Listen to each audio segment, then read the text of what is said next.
Alright, yo diggity. Kind of pretty, huh? A little bit. I thought this is a good place to do a video I've been thinking about talking about for a while. And I think I will call this Desperately Seeking Shaman. Sounds catchy. Okay. For those of us in the 80s, Desperately Seeking Susan, I think it was. Okay, well. So, some of you may know some of my dreams. Some of you have even seen them written down. Some of you have even written them down for me. And others of you write your own stories, and that's okay. But for the people who want to hear what I have to say, in my dreams and when I started out on this quest, my soul journey, to find this shaman that would heal me. Let's talk about the last 10 years in this journey, where I diligently wrote everything down, saw names, places, faces, and some of them weren't exact names. They would have, for example, like Florida. I would have images of the area, the Seven Sisters, the Seven Moons, and of course that's where I lived, in the Seven Sister Springs. Citrus trees, and there I was, Citrus County. There's a lot of other things I'm not going to bastardize and disrespect my gifts. Yes, these visions, so what you call dreams, and people who think you don't dream, oh, you dream. You just either remember or you don't. And dreaming, really, there's a lot more to it. I know a lot of people think their dreams are implanted. A lot of people even think they're of the devil. I'm only going to speak for myself, and this is after trying on every belief I've ever heard of. My dreams are either visions of the future, puzzle pieces, sometimes working things out, and often, well, they're always memories of either past lives or perhaps simultaneously. And I will include astral travel, soul travel with that, which I believe almost all dreams are astral travel / soul travel. I'm not one of those people that are gonna break them down and say, no, it's this, it's only this and that. And let me tell you about these words. It wasn't until my 20s, my mid-20s, when I heard the word astral travel. I'd been doing it my whole life, but I didn't know there was a word for it. I just thought everybody did. And in fact, I used to get my butt kicked in elementary school and junior high, like going around telling everyone and expecting that they all saw and felt the same things I did. Well, I was wrong, but we all have that. I'm not special at all. None of us who have those gifts are, because we all have them. Just some of us suppress them, drug them, drink them, GMO food them, and some of us remember who we are, usually after getting our asses kicked. Speaking of getting our asses kicked, so here I am. In this dream, I was even like talking to people. I'm not going to mention their perceived names or anything like that, but I was, what's the word, approached maybe, I guess, with possibilities. So here I was, I'm searching for my shaman, right, this person that's going to heal me, and I'm being sent to all these different places where I need to go, right, Branson, Florida, different places too. I wasn't in just one spot in Branson and this and that. And if you do follow my videos, you know that I daily ask Spirit to lead me to where I need to be so I can be of service. And so I end up in a lot of different places all over all the time. But my dreams that have brought me to certain places, like the last fake bed and breakfast and the island and Florida, and you know, if you're looking at it while it's happening and you're living it, it's tough and it's scary and it's like, whoa, what the heck? And everything seems so discombobulated until you come out the other end. And you see those puzzle pieces, you're able to put them together and see them for what they are. So in my case, so I went on my soul journey in 2013, December. It was supposed to be for 30 days. Here I still am. And yeah, I was going to use that 30 days to heal me, and I'm going to meet this shaman that's going to help me, and like one disaster after another. And I was told that for this journey, it would be destructive. I won't say fully.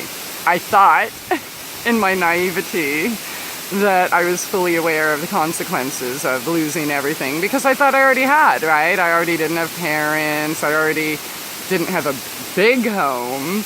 I already didn't have, like LO slander, reputation, health, children, I thought I've already lost everything and detached from everything. This should be easy, right? Yeah, and then you forget, oh yeah, your health, your dog, your work, your income, even your car, drama, whatever, I don't want to go there. I'm just saying, so all these places I went to because I was following my dreams under the auspices that I was going to find this master, this shaman, this person that was going to heal me throughout this period. As many of you know, I had a lot of self-proclaimed shamans on my show. And some people that were more subtle, and, a lot of self-proclaimed healers, we'll say, and, all sorts of services. And I'm not going to deny they have gifts, right?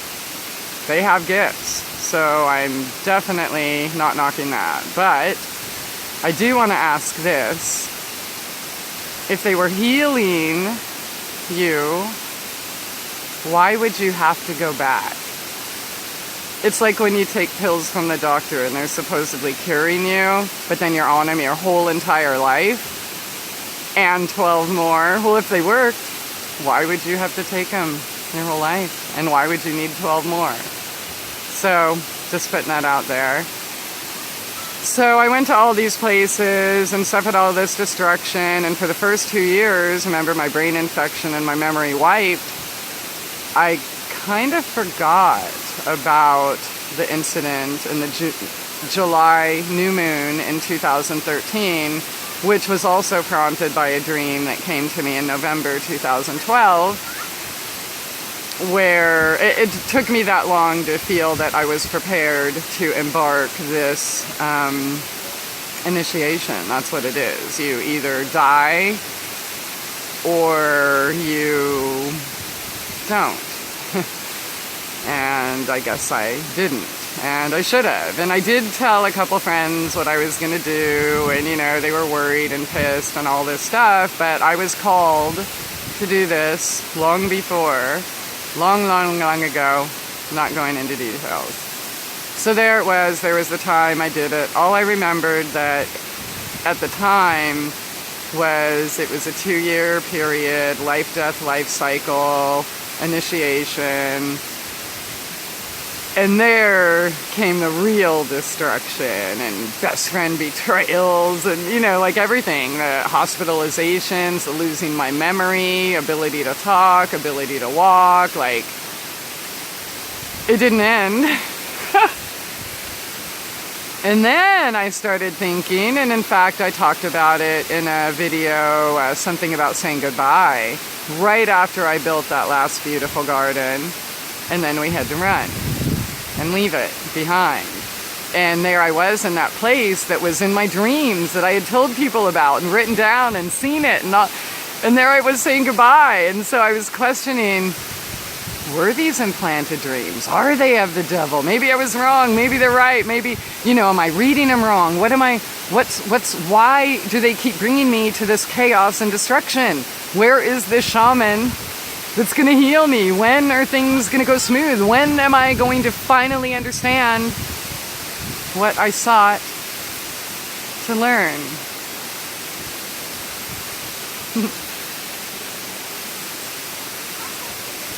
Yeah, when did I make that video? The end of April. So we're May, June, July. 3 months ago. And here I am. Finding out that all those clues, all those dreams, were places I had to be to learn certain lessons, to find that shaman, to heal me. But that shaman wasn't outside me. That shaman is right here. That shaman that I was searching for outside myself to heal me. I paid people. I searched. I worked for... Dude, I don't even want to go there. I'm just saying.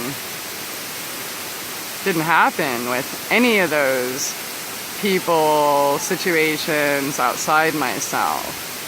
Everything I needed to know was inside me. It was coming out through my dreams, through my visions, through everything. I just had to walk the path with faith and knowing and trust that it would, in fact, make sense one day. I'm doing this video because I want other people. I know that I'm not the only person doing that, right? Look at the alternative health or natural healer or, like energy, all of that stuff. Shaman, all these people spending all this money going and trying to find people to heal them because we know, we got shit, right? We're traumatized. We have past life stuff, generational things, day-to-day things, governments, churches, parents, teachers, all of these things that make us feel this big and try to get us to stand in line and be the army of clones, right? Just like everyone else, so we can fit in and get along in this world and follow our master. But we know that there's something more. But again, we still put our faith outside of ourselves. We put our power outside of ourselves, whether it's shamans, doctors, natural healers, all of them, politicians, parents, teachers, drugs, alcohol, surgery, whatever it is. We put our faith in everything but us. We put our faith in an invisible bearded dude in the sky that doesn't exist. No, I'm not knocking God for you. Oh my God, you did it. No. Okay, I'm just saying, people worship illusions and put their power and faith in things that just aren't so. What if you were your own shaman? If you were your own healer? What if only you had the power to change yourself, to heal yourself, to propel yourself another direction? So in this process, I'm convinced, all these other outside authorities, they're going to help me, they're going to fix me, blah, blah, blah, right? And I'm thinking, I was still knowingly kind of putting my power outside myself, right? Thinking that, well, these people are special, they have a gift I don't, or, only they know how to do it the right way. I went through so many books, videos, guests on my radio show, and all these different, everybody knows the one right way. But when we find out who we are, we find out it is all really one way. There's just different segments to it. And if we're all a piece of the source or a piece of God, or if God is everywhere, whatever the core of your beliefs are, what did Jesus say? Don't you know the kingdom of God is within? All of these miracles, all these things I do, you can do even more.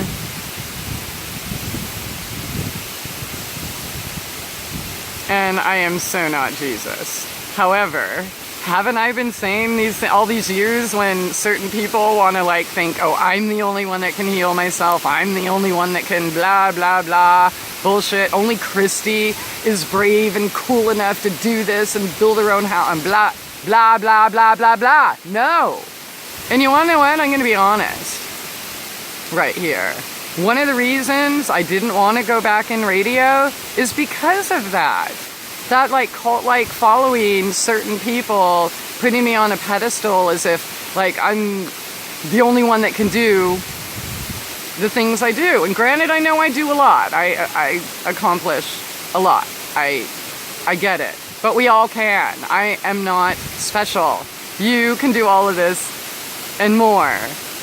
You just have to want to, right?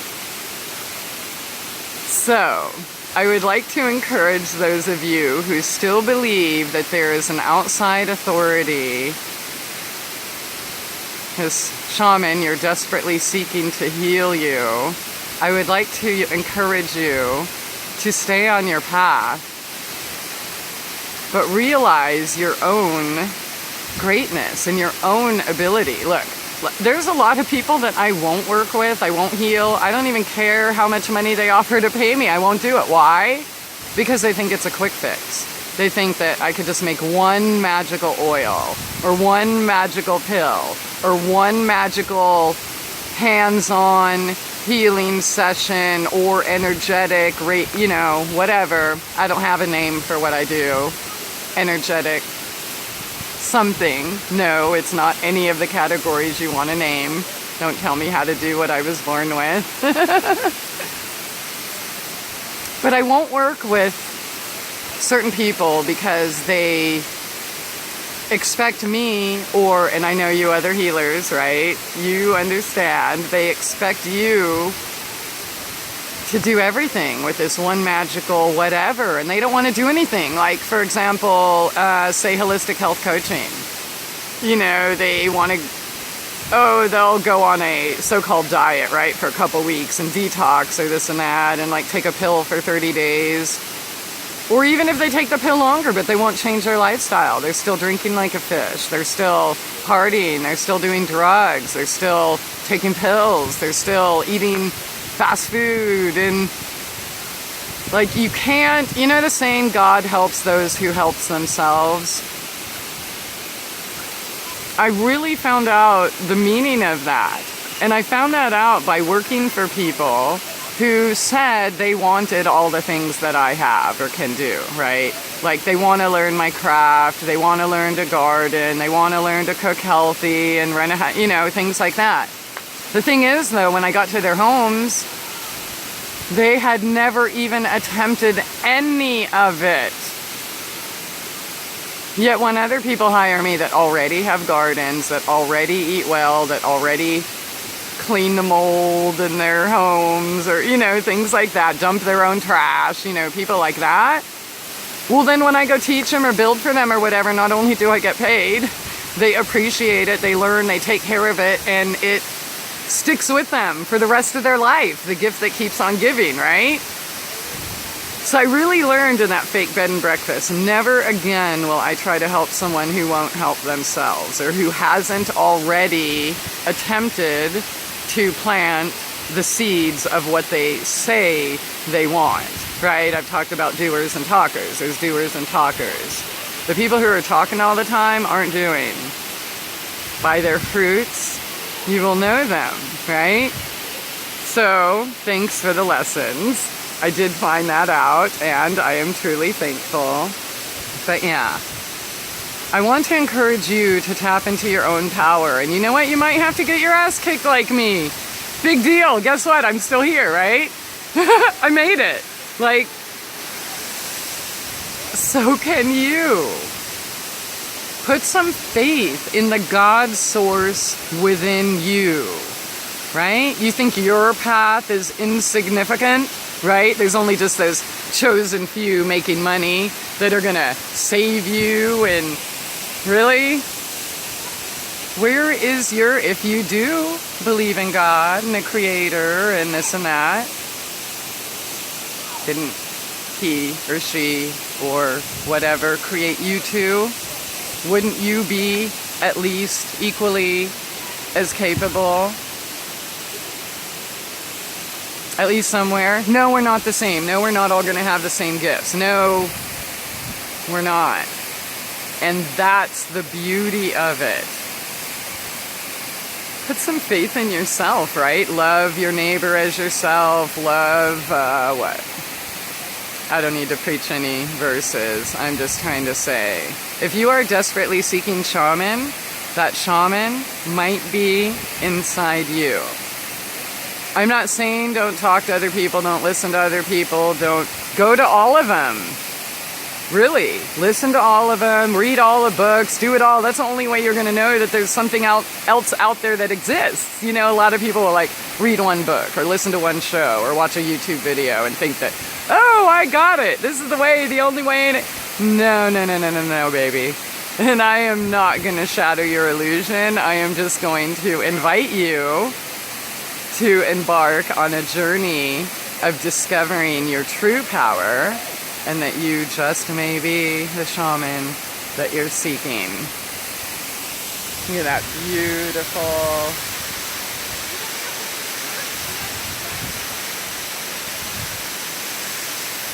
You can go swimming in the pool. Supposedly it's, somebody told me it was 250 feet. I'm not so sure about that. Looks about 200, but kind of pretty. And so are you. Yeah. And life can be, once we see and accept our own unique individuality. And you know, I also want to say this about giving your power away and things. When you do things half-assed, anything, what do you expect, right? Like, oh, I'll eliminate soda and switch to water, but I'm still gonna eat M&Ms every day. That's half-assed. Or I'll pray and meditate, but I'm still gonna go party with the guys or girls or whatever, you know, every Thursday. Look. You can't have it both ways. And you know what? Those people, let me tell you, I do have to mention this. Sorry, I thought I was done. But I think it's important to mention most of the people. Well, first of all, I'll say this. Every single person I've met that calls themselves a shaman is not. It's usually by DJs. And I know some of you are going to think I'm talking only about one person, but I'm not. I've met so many dudes that spin records, DJs, at raves, and somebody gave them some drugs, whatever, then they end up hooked on acid or X or fake DMT and things like that, and then they call themselves a shaman. And really, they're preying, they're predators, preying on your life force, whether that's through, namely, your sexuality, which is usually the number one way they try to get you and get their hooks into you, so you have to be careful with that. Frivolous sex, I know y'all think, oh, liberation, and oh, it's just sport, and I can do whatever. Yes, you can do whatever you want. You can. But don't cry to me about the consequences. There are consequences of frivolous sex, because you are creating lifelong genetic attachments, or DNA, energetic attachments with these people for, in some cases, sometimes beyond lifetimes. So be careful of people calling themselves shaman, number one. Number two, shamans with websites claiming to be shamans and charging money, or people on the radio who used to be DJs. I swear to God, it's not just him. I swear. But I'm thankful. I'm not, like, they're teachers too, right? How would I know the difference if I didn't meet the fakes? So, again, do whatever you want to do. Hang out with, pay, fuck, do whatever you want to do with whoever you want to do. But the true spiritual path is not in giving your power away. Not to a shaman, not to a politician, not to a pastor, not to a parent, not to a teacher, not to peer pressure. There's lots of P's, isn't it? Pussy. Seriously. Part of owning and learning your power is holding on to it, right? Not giving it away. Yeah, and isn't it funny that they all want to shame me because I'm a prude, right? I'm a prude because I don't have... So anyways, if people are calling you that or anything like that, get the hell away, okay? Unless, of course, you like to learn the hard way like I do, over and over and over. Nothing wrong with that either.